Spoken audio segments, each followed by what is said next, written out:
I was busy the other day because I had to go to Minsayap. Umutok yung simbahan nila doon. I had to take a day off para magbiyahe muna ng Cotabato. I am here because I know that we have to be here during this time. Dadala ko po yung mga tao na makakatulong sa inyo kaagad. At kayo pong nasa agricultural sector, nandito po si Governor Piñol ng Cotabato noon, Secretary. Alam niya ang trabaho niya. Secretary Leonor Briones ng Department of Education. Alam ko po sira yung mga eskwela ninyo. Alam niya ang ginagawa niya. Of course, Secretary Lorenzana is the Defense Secretary. Nandito po si Alfonso Cusi. Si Alco si tawag nila. Manager ito noon ng NAYA. Then, nung panahon ko na kinuha ko siya ng energy. So, importante siya sa restoration ng inyong electricity. And he will do the job, I'm sure. Ganito yan. Nandito sila to assess and to make a report because we will be meeting in Malacañang. It's either tomorrow or a day after. We would be spending the rest of the days towards the end of the year. Pasensya naman kayo na marunong mag-Bicolano. At we will be working on the so many things that you would need. May pera ho. I have my social fund and we will make the assessment of how much we will be extending help. Malalaman ho ninyo yan before New Year. So, I hope that uuwi muna ako. About then I'll be flight tomorrow. We might be spending our New Year days sa Manila na lang. Sa opisina. So what I can assure you is that based on the money that we have, we will make the restoration and the giving of assistance immediately. We will not wait for the New Year kasi alam ko, importante na dadating sa inyo yan. What I see and have seen is that it's typical. About the only thing that's quite different from you from Leyte, huwag naman sana mangyari po dito, is that nakakalat yung patay, thousands of them. It was really a horrible experience in my life which I cannot forget.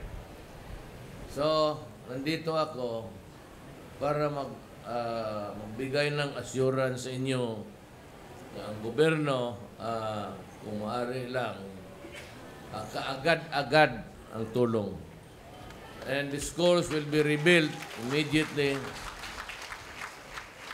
The reason why I could not make any move the other year was because pumasok ako ng presidente at yung budget nandoon na. I'm not trying to be dwelling on politics, but the only reason why I could not build rehab houses and everything is I was operating on a budget which was prepared last year and which is not really mine. Kalahati noon kay Presidente Aquino. And Buyog tawag sa amin yan.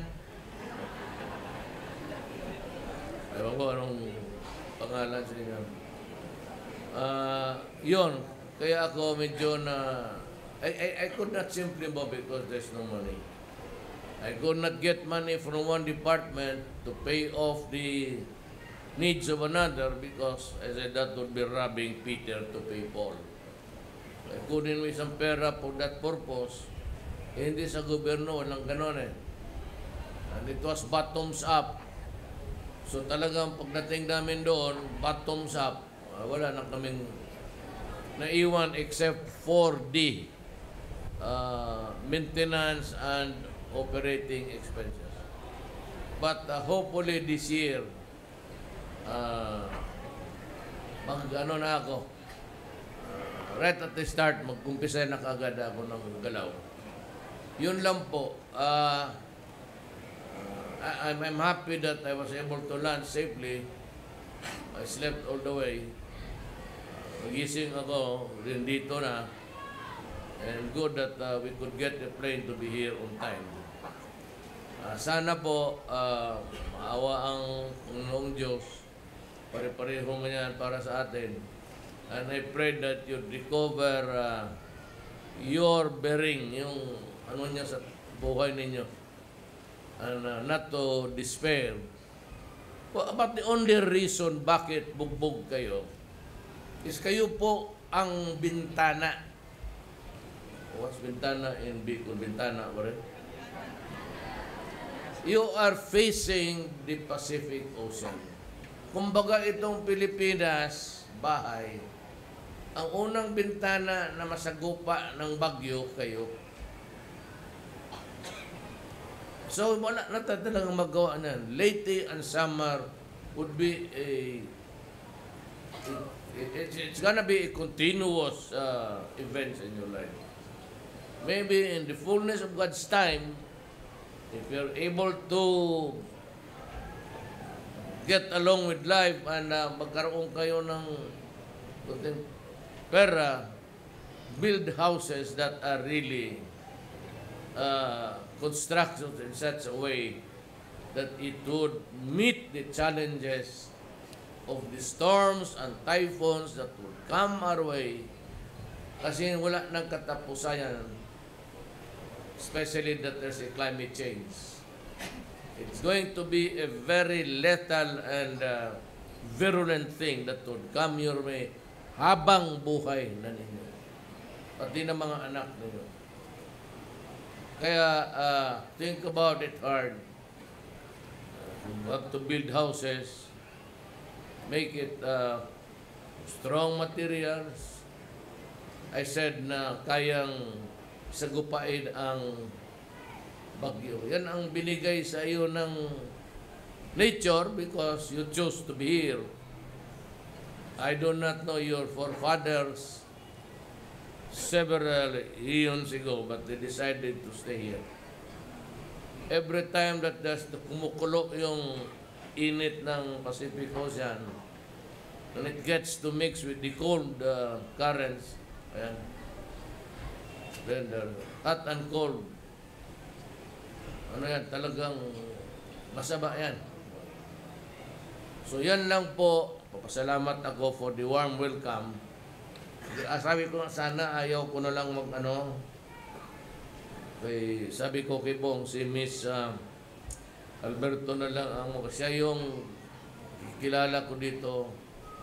No, and of course, I'm happy that may taga San Beda, si Congressman Sarmiento. So, salamat sa pagsalubong ninyo. Alam mo, may peculiar practice ng gobyerno na ayaw ko. Yung ako ang kunwari magbibigay ng tulong, ceremonial gift giving. Ayaw ko na. Hindi naman akin yan, pera naman ninyo, pera ko rin. It's a people's money. It's really a propaganda which I hate. Ayaw ko. So, ibibigay sa inyo yan. Ayaw ko yung magtawag ng 5 o 3 lang tapos magbibigay-bigay ako ng gano'n. Ayaw ko yung mga propagandang